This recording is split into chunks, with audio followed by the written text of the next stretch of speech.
2000 সালে ভারতে BSNL launch হওয়ার পর থেকে বিএসএনএলই ভারতের দুটি মহানগর বাদ দিয়ে ভারতের সর্বত্র ডমিনেট করছিল। এই মহানগর দুটি হলো দিল্লি ও মুম্বাই। এখানে এমটিএনএল এর ডমিনেশন ছিল।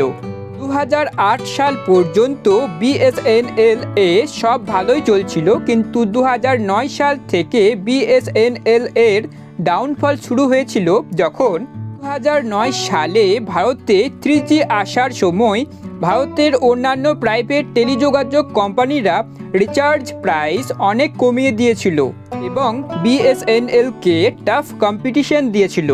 এয়ারটেল ভারতের কলকাতায় 2012 সালে সর্বপ্রথম 4G লঞ্চ করেছিল। তারপর ধীরে ধীরে বিএসএনএল ভারতে তার ফার্স্ট পজিশন লুজ করেছিল এবং সেকেন্ড পজিশনে চলে এসেছিল। এয়ারটেল ধীরে ধীরে ভারতে ফার্স্ট পজিশন দখল করে নিয়েছিল।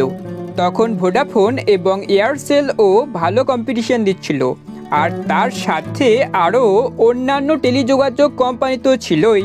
তারপর 2016 সালে যখন জিও লঞ্চ হয়েছিল ও আনলিমিটেড ফ্রি কল এবং ফ্রি 4G ডাটা দিয়েছিল, তখন বিএসএনএল এর সাথে সাথে এয়ারটেল, ভোডাফোন, এয়ারসেল, আইডিয়া ও আরও অন্যান্য টেলিযোগাযোগ কোম্পানিগুলোর অবস্থা খারাপ হয়ে গিয়েছিল এবং রিচার্জ প্রাইস কমাতে বাধ্য হয়েছিল।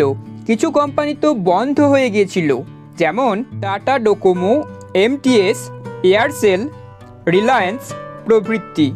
আর কিছু কোম্পানি তো টিকে থাকতে মার্জ হয়ে গিয়েছিল, যেমন ভোডাফোন ও আইডিয়া, যা বর্তমানে ভিআই।